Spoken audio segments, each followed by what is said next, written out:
This is Optimal Finance Daily, episode 151. How to Buy Happiness, Part 1 by Cain of Raptitude.com.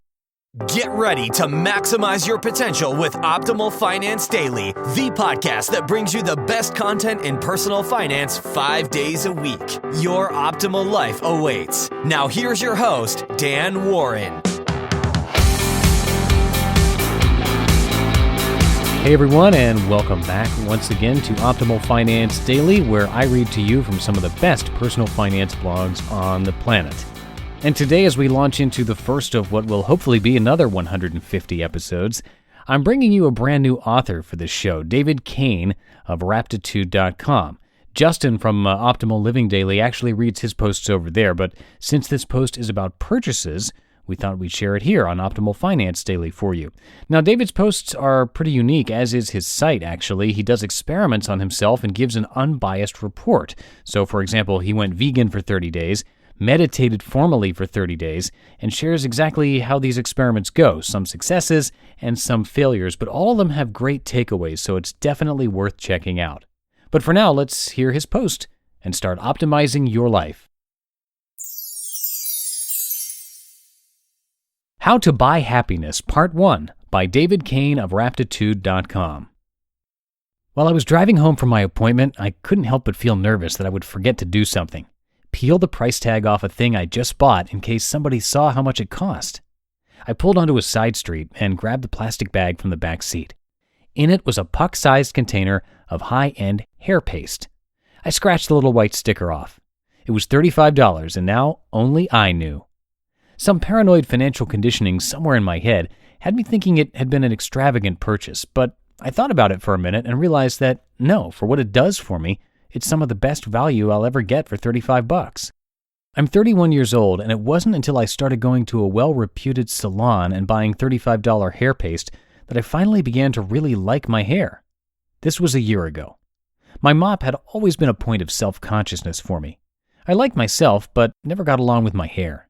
It had evolved over the years from crunchy gel spikes to a number 2 buzz cut to a polite crop, but it was always a liability. I felt faintly uneasy about it all the time. That problem spread itself across many thousands of days of my life, taking a little, sometimes a lot, of enjoyability from each of them. Thinking back, I can't even guess how many completely useless $35 purchases I've made in my life. Shirts I never wore, books I never read, drinks I didn't need to drink, restaurant meals I could have made myself. When I consider what it really does for me, this hair paste is an astoundingly good investment. One container lasts about 6 months, and every day of those 6 months, I feel good leaving the house, when it used to be normal to feel self-conscious. That alone, the sensation of liking the way my head looks, is worth vastly more than the 15 cents a day it costs me. And that's to say nothing of the endless secondary effects of that very inexpensive confidence. Smoother socialization, better posture, more attention from women, a more easygoing mood, and all the tertiary effects that arise from those improvements, and so on. Considering the real-world value it delivers to my life, this stupidly expensive hair paste is one of the most worthwhile purchases I've ever made. All purchases are investments. This is a pile of most of the receipts from the last 3 months of 2011. It represents thousands of dollars of retail purchases. Each slip is a date-stamped record of how much money I decided to part with there and then, and what products and services I got in return. $30 here, $50 there, and there are fistfuls. I can look at most and quickly identify the things that are no longer contributing any value to my life. Magazines I bought at the airport because they were slightly more appealing in the moment than reading the book I already had with me. Desserts I bought with my groceries because I went shopping while hungry. Unhealthy lunches I bought because I'd rather sleep 20 more minutes than make something to take to work, and dozens of elaborate espresso beverages that gave me nothing more than a 10-minute dopamine hit for $5 a pop. Each line item on those slips represents an investment. For each, I parted with money, in the hopes that what I got in return would add something to my life in the form of nourishment, ability, pleasure, or any other quality that improves my days. Some were good, lots were bad. When it comes to our money, we tend to differentiate between consumer purchases and investments as if they're functionally different, but they work the same.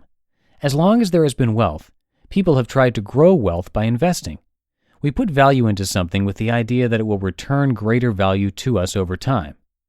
When we're talking about normal capital investments, getting a 10% return on investment is traditionally the fantastic benchmark. Putting 100 units of value into something and getting 110 back over a year is definitely a success. That's not the area where we have the most leverage over our finances, though. When it comes to our consumer purchases, we can do way better than getting an extra 10% worth of value out of our money. All you can buy is quality of life. Making more cash with your cash is the idea of financial investments, but we're talking gains of a few percent over what you already had. By comparison, when it comes to consumer purchasing, the value of what you do trade $1 for can vary tremendously. 50%, 200%, 5,000%. Between the different ways you can spend $20, there is a comparatively astronomical range of possible return on investment. And that's because the value those purchases return isn't monetary value, it's experiences. I have a $20 bill. I can spend it on a few lattes, which adds to my life only a few minutes of actual sipping pleasure, and maybe an hour of the mild feeling of security that comes with having another sip waiting for me in my hand. That $20 spent that way returns little else in terms of real value, and also comes with some liabilities, in the form of empty calories and coffee breath. The net value is less than zero. I have nothing to show for it an hour later except the needless calories in my body. Terrible investment. I could have spent that same $20 on 2 yoga classes and gotten real, lasting value out of it, a type of value that builds more value indefinitely. Just the classes themselves are reliable oases of calmness and come with a rare sense of assuredness that I'm not wasting my time or being indulgent. But the bulk of the value comes in dividends in the days between and after the classes. I walk around with better posture, I'm slightly fitter, and more inclined to do more exercise. Fewer moments that week are spent lost in thought. I get that mild post-exertion muscle soreness that I like so much. I get a persistent feeling of optimism that can be felt in many of the hours between and around the classes. Good investment. To be continued. You just listened to Part 1 of the post titled How to Buy Happiness, Part 1 by David Cain of Raptitude.com. This post is a bit long, so I'll finish the rest for you in tomorrow's show. But before we go, in just 5 days, we're going to do another one of those book giveaways that we do each and every month. So if you want to be a part of that and also get some spreadsheet tools from us to optimize your life, come by oldpodcast.com and join our free newsletter. Just enter your email address. It's that simple, really. And you'll get the spreadsheets delivered to you automatically with a video tutorial to go along with it. And you'll be in on raffles on the first of every month to win a book. You can also join by texting the word financial, that's the word financial, to the number 44222, or again, just come by oldpodcast.com. And I'm going to leave it at that for today. We will continue this post tomorrow, where your optimal life awaits. Hello, Life Optimizer. This is Justin Malik, creator and producer of this podcast, but also Optimal Living Daily, the show where I read to you from even more blogs covering finance, productivity, minimalism, personal development, and more from incredible bloggers like Derek Sivers, Zen Habits, Mark and Angel, The Minimalists, and all the ones you hear on this show too. So if you enjoyed today's episode and like taking amazing blogs on the go, come on over to Optimal Living Daily and subscribe to that one too. And together, we'll start optimizing your life. You've been listening to Optimal Finance Daily. Be sure to hit the subscribe button to stay up to date on each new episode and head to oldpodcast.com. That's OLDpodcast.com for a free gift as well as more actionable tips and resources to help you maximize your potential. Thanks for joining us, and remember, your optimal life awaits.